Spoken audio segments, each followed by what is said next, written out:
the station covering all of the DMV. This is DC News Now. It is very chilly out and about the nation's capital this morning. Seeing a bit of a breeze over the next couple of days. Going to send wind chills down there across the region. We'll have more details coming up in your complete forecast. Coming up this morning on DC News Now, a brutal brawl outside a Maryland charter school and a major scare for parents and students. We've got new video from the scene, and we're hearing the community's plea to stop the violence. Also pushed out by violence, why a DC business says it's not safe to stay open in the area anymore.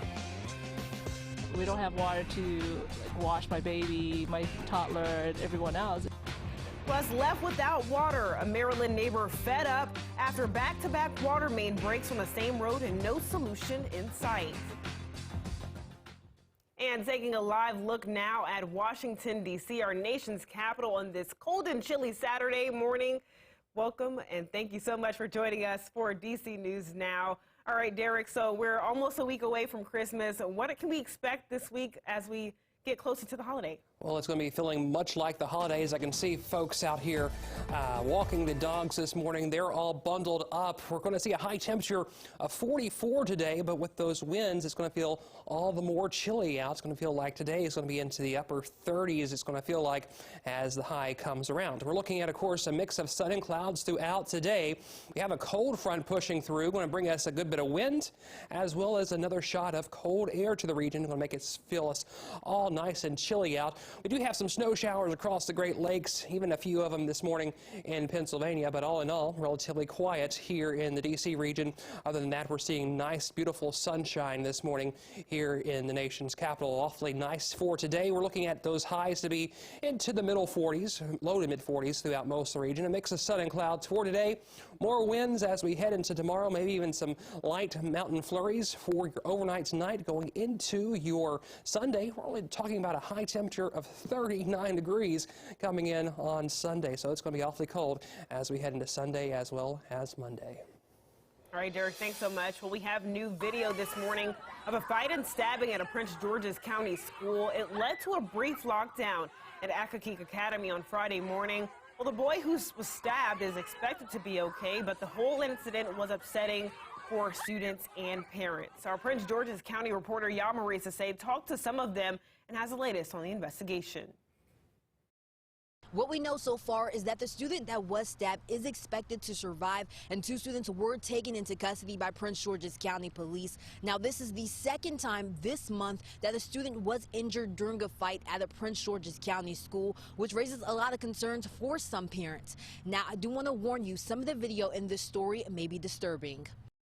This video of a fight and stabbing at Accokeek Academy was circulating among students. The incident happened around 8 Friday morning. You see 2 boys fighting after getting off the bus, then a girl jumps in. Later in the video, you see one boy stab the other. He attempts to stab him again, and then all the students run away. The school was on lockdown for more than an hour. I never heard about something like that at school, and when I walked in there, they was on lockdown and stuff like that, talking about someone that had got stabbed. And that's when the video started going around the school, and they was talking about it, and people was like crying and stuff like that, and then everybody was going home. There was nobody in the school. Ray Hubbard's nephews and granddaughter attend the school. He says he never imagined something like this happening here. This is a really good school, and when we first pulled up and seen the police and the ambulance, it was a very, very scary situation. I was totally shocked, the idea of somebody stabbing a kid. It's ridiculous. It's just out of place here. Several parents and guardians I spoke with say the situation was handled appropriately by the school. But to put an end to violent fights like this, it starts at home. For families, you need to talk to the families, bring them together, and see what they're doing at home to counsel their children about life and about crime, period, and about having to pay the price. You need to do that. Get them to understand it's not going to be a joyride, and you're going to pay the price, here or later. It really starts at home. I feel like if the parents at home would try to raise their kids a little bit better and try to spend more time with them, things like this wouldn't happen. In a letter to parents, the school principal did say that the students involved will be disciplined, but we're not sure yet whether these students will face criminal charges. For now, reporting in Accokeek, Maryland, I'm Yamari Sase, DC News Now. Well, developing now, a popular wine bar and event space in D.C. is closing due to safety concerns. City Winery says it will close its Ivy City location with plans to relocate elsewhere in D.C. next year. But in a statement, the marketing director tells DC News Now it's difficult enough operating a cultural facility in a challenging economic environment. But when the neighborhood puts so many at risk, it makes it impossible to operate. But other business owners in the area say crime is not an issue. We are not experiencing anything that makes us or our customers feel nervous. I have restaurants in Georgetown, and sometimes if you walk down a dark alley in Georgetown and you make a bad choice, you're in an unsafe place. And I think every neighborhood in D.C. has those types of characteristics. City Winery will be open through January 1st, and any tickets purchased for events past that date will be refunded. And a disturbing trend of hate has people in Loudoun County of all faiths and backgrounds concerned. And this trend didn't stop after a community vigil about hate speech that was written at the South Riding Town Center. Our Northern Virginia reporter Max Marcella shares what he's learned from people in the area about this issue. It's been less than 2 weeks since a moving, emotional display of a community coming together to stand against hate, yet the problem seems to remain. DC News Now has learned through police reports there have already been 8 incidents of hate-related graffiti in Loudoun County just since the start of the month, 4 of which happened in county high schools. It includes anti-Semitic, anti-LGBTQ, and racist rhetoric. They come for one? Who do they come for? All. Both the county's prosecutor and sheriff were at that unity vigil, but tonight the sheriff's office says they have no update on any of the cases. We requested an interview with the sheriff, but due to events he was attending, the department declined. I think it's better to look into things early on rather than let it escalate. The sheriff's office has said it's working with school resource officers and its FBI task force member to determine who is responsible for the graffiti incident at South Riding. There's been no indication as to why it was done, but some point to the adults in the community. They are doing what they're hearing, and they're doing what their parents are doing. And now with more recent examples of hate in schools, Julia Frederick, a preschool teacher, says grown-ups need to step up. Even adults should show the way to our high schoolers and show them how we accept everyone.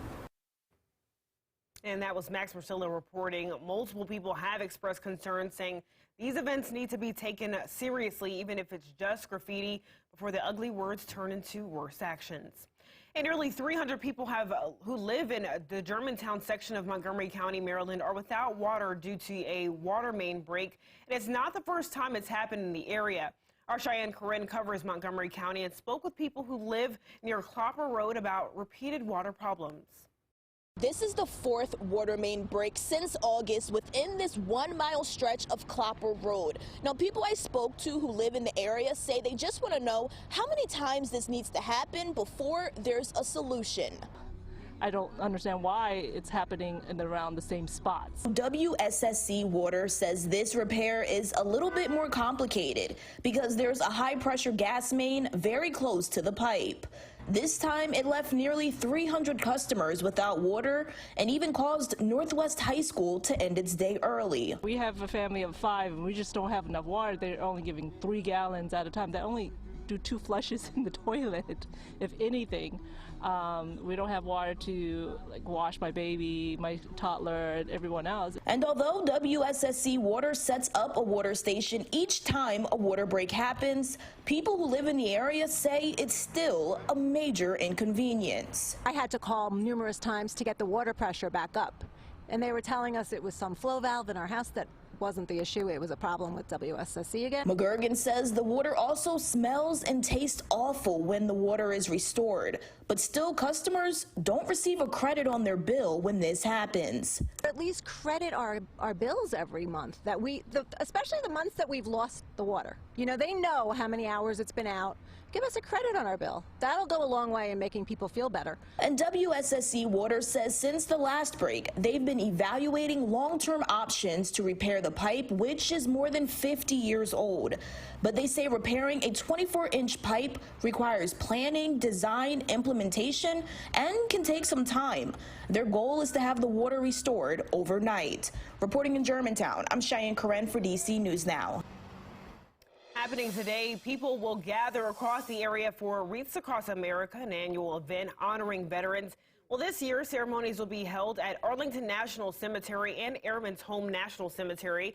Arlington opens to visitor this morning it's actually open right now, 8 a.m., while Airman's Home opens at noon. Now, organizers say to expect large crowds and delays in those areas for the day. And also happening today, if you're behind on sending out those holiday gifts, you're not alone.